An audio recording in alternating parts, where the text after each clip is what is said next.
এ তোর তামুক পাতলা হচ্ছে, হুকে খেতে ভালো লাগছে না, একটা বিড়ি ধরে দে। ঠিক আছে হুজুর, দিচ্ছি। হুজুর, আপনার এইদিকে তো কোনো মাছই চাষ করেন না। আরে তুই ঠিক আছু, কোনো মাছই তো এই পুকুরে ছাড়ি না। এক কাম কর, আজ থেকে এই পুকুরটা তুইলে, এখন থেকে তুই মাছ ছাড়িস। কে রে, এই জমি এখন কেডা করিচ্ছে রে? হুজুর নিহাত করিচ্ছে। জি হুজুর, আমি করিচ্ছি। ও আচ্ছা, মনোযোগের সহিত চাষবাস কর। হুজুর, আপনার উত্তর পাশের জমিটা সাজ্জাদ করবে চাচ্ছে, ওকে জমিটা দিয়ে দেবো? হ হ, একবারে দিয়ে দে, চাষবাস করে করে ধরে খাক। ঠিক আছে হুজুর, আমি ব্যবস্থা করিচ্ছি। আব্বা আজকে আমি ইলিশ মাছ খামো। ঠিক আছে বাবা, আমার বাপ ইলিশ মাছ খাবি? এ আজকে একটা বড় দেখে ইলিশ মাছ নিয়ে আসিস।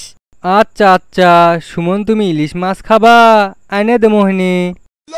হুজুর, সুমন তো বড় হয়ে যাচ্ছে, ওকে লেখাপড়া করাবেন না? ওর লেখাপড়া করা লিখবি কে? ওর বাপের সম্পত্তি কি কম আছে? আব্বা আমি লেখাপড়া করবো না, আমি তোমার সম্পত্তি বসতে খামো। হ্যাঁ সেটাই, আমার যত সম্পত্তি আছে আমার বেটা সারা জীবন বসতে খাবি, তাও শেষ হবিল নয়।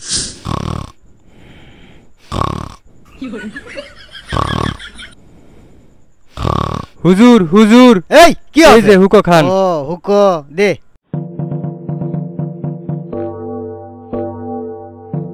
দিন দিন তামুক পাতলা হচ্ছে, এই পান বানা। বানাচ্ছি হুজুর।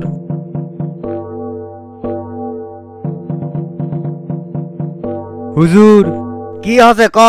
আপনার দক্ষিণ সাইডে যে 1 বিঘা জমি আছে, ওই 1 বিঘা জমির কথা যে আপনি কইছিলেন। ও মনে আছে মনে আছে, তা কাগজপত্র কি লিয়াচ্ছু?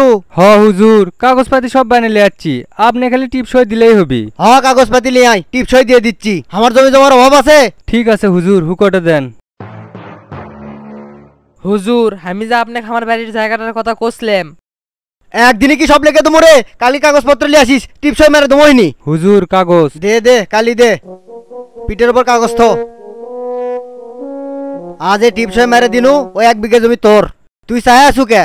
কই নি কালকে তোকে টিপসই মেরে দমো। এই কারেন্টটা যে কি লীলে খেলা শুরু করছে, সেই কখন কারেন্ট গেছে, ঘরের মধ্যে যে গরম। আব্বা আমার স্কুলে যাওয়ার সমস্যা হচ্ছে, তুমি আমাকে একটা সাইকেল কিনে দাও। ও স্কুলের যেতে সমস্যা হচ্ছে, তাহলে এক কাম করি, ওই মধ্যে বাজারের জমিটা বেচে দিয়ে তোকে একটা সাইকেল কিনে দেই। ঠিক আছে। নিহাত চাচা, ও নিহাত চাচা, বাড়িতে আসো? কি রে সুমন, তুই আমার কাছে কি মনে করে? চাচা, আমার না কয়েকটা টাকার দরকার, ওই মধ্যে বাজারের জমিটা না আমি বেচমো।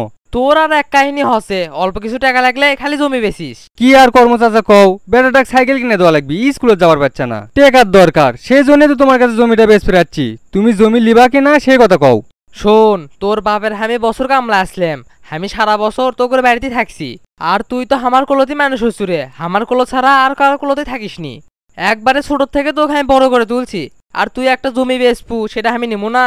সেটাই তো চাচা, তুমি যে আমাকে খুব ভালোবাসো সেটা তো আমি জানি।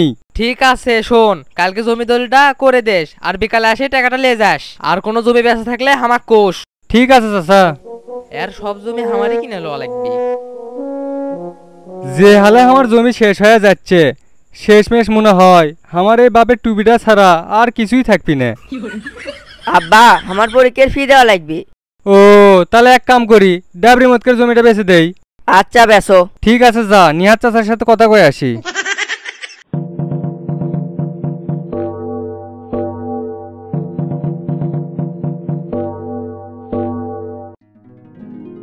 কি রে সাদিক ভাই, উঠলে কে? এই যত দূর চোখ যায় সব হামাগড়ে জমি। তোমাকে রে এত জমি, তা কামলা দাও কে? আরে ভাই, এলে সব জমি আগে হামাগড়ে আসলো, এখন আর নাই। আমার দাদা হুকো আর বেরি খায় সব জমি লিখে দিছে। আমার বাপের 2 টাকা লাগলেও জমি বেচিছিল, বেচতে বেচতে মরার আগ পর্যন্ত সব জমি বেচে মরে গেছে। এখন আমার এই দাদা টুপি ছাড়া আমার কাছে আর কোনো কিছুই নাই। আমার দাদার আসলো অনেক, বাপের আসলো অল্প, আর আমার আছে খালি ভরা গল্প। বুঝছি, 3 পুরুষ। হরে ভাই, আমি সেই 3 নাম্বার পুরুষ। এক পুরুষে করে ধন, এক পুরুষে খায়, এক পুরুষে করে ধন, এক পুরুষে খায়, আরেক পুরুষ আইসা দেখে খাওয়ার কিছু নাই, আমার 3 পুরুষ।